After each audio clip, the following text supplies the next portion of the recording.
विनाश किया है वैसे ही आपके भी वंश का विनाश होगा। तो इसीलिए यदुकुल का जब संहार हुआ तो द्वारका समुद्र में चली गई।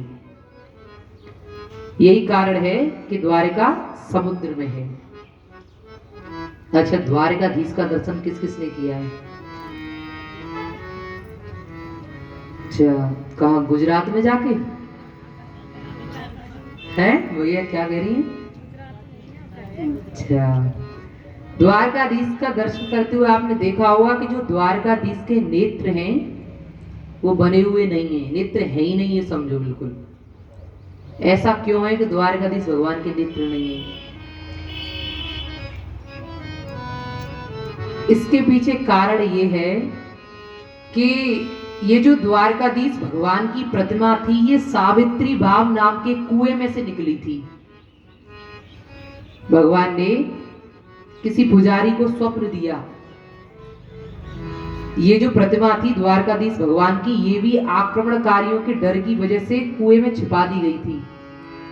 और जब आक्रमण समाप्त हो गया तो भगवान ने स्वप्न दिया, बोले मुझे यहां से निकालो।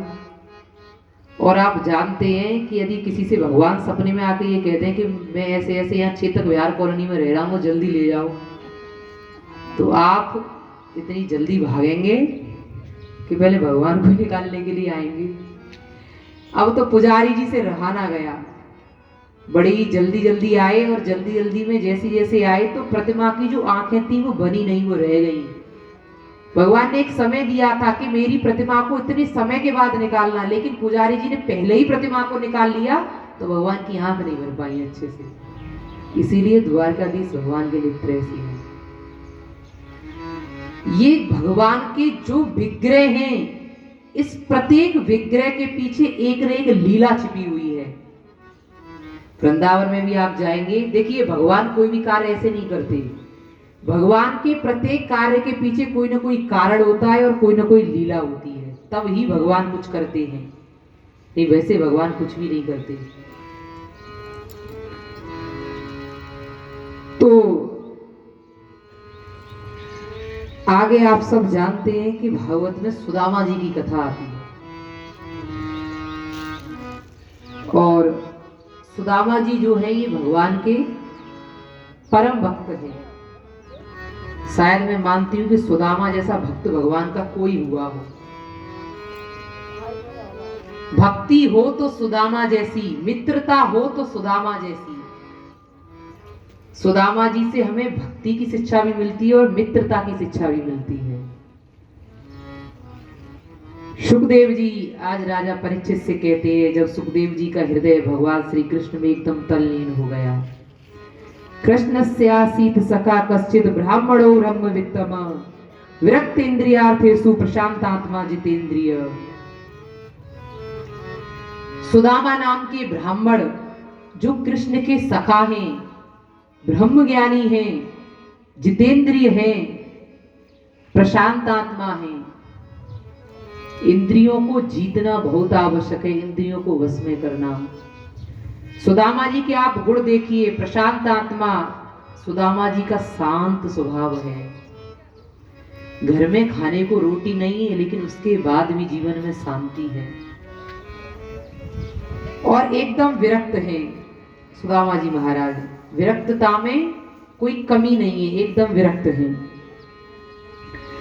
ग्रस्त होने पर भी जिसके जीवन में संग्रह परिग्रह नहीं है वो है सुदामा जी महाराज। श्री राधा गोविंद भगवान की जय। लड्डू गोपाली रहने आती है ना, हमारी माताओं को तो बहाना चाहिए किसी भी ध्यान भटकने का। कोई नहीं, अभी जा रही है रख के फिर सुनना। सभी जोरदार जयकारा लगाओ, बोली बाके बिहारी लाल की जय। जय श्री राधे। तो मैं कह रही थी कि ग्रस्त होने पर भी जिसके जीवन में न संग्रह है न परिग्रह है वो है सुदामा जी महाराज।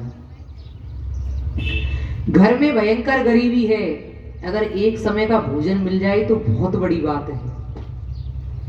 पहनने के लिए बच्चों पर वस्त्र तक नहीं है, ऐसी हालत है सुदामा जी महाराज की। सुदामा जी की पत्नी का नाम है सुशीला, बड़ी पतिव्रता नारी है सुशीला। देखिए, जब भगवान राम और माता सीता वन में गए तो माता अनसुईया माता सीता को पतिव्रत धर्म का उपदेश करती हैं। और मैं मानती हूँ यहाँ जितनी भी माताएं बैठी हैं जो अपने गृहस्थ को अच्छे भली प्रकार से चलाना चाहती हैं, ये गृहस्थ वाली माताओं के लिए एकदम रामबाण औषधि, बिल्कुल औषधि है रामबाण। ये समझो कि आप यदि अपने गृहस्थ को अच्छा चलाना चाहती हो तो माता अनसुईया ने जो माता सीता को उपदेश किए हैं उनको जीवन में उतार लो बस।